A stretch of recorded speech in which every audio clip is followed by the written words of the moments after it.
వ్యవసాయ శాఖ మంత్రి గారు ఖమ్మంలో తీసి మీ ఊర్లో అర్హత లేకుండా తీసుకున్న రైతు ఎవరో చెప్పు, ఎవరిని దొంగలను తేలుస్తావో తెలుసు.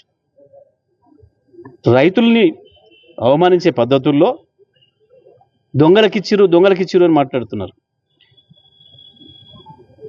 పంట చేయనోళ్ళకి ఇచ్చిరని మాట్లాడుతున్నారు. లెక్క తీసి చూపించు. పలానా గ్రామంలో తుమ్మల నాగేశ్వరరావు గారి ఊర్లో రైతులు ఎవరో దొంగలు ఎవరో తేల్చురి. రేవంత్ రెడ్డి సొంత ఊర్లో తేలుస్తారా, నియోజకవర్గంలో తేలుస్తారా, తేల్చురి ఎవరికి ఇచ్చిండ్రు.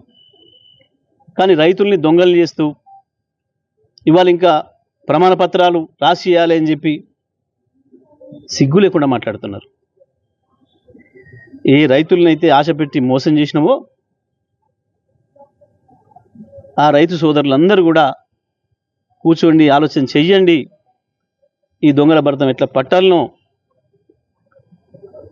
అందరూ కూడా నిర్ణయం చేసి ముందుకు రావాలని చెప్పి నేను తెలంగాణ రైతు లోకానికి విజ్ఞప్తి చేస్తున్నా.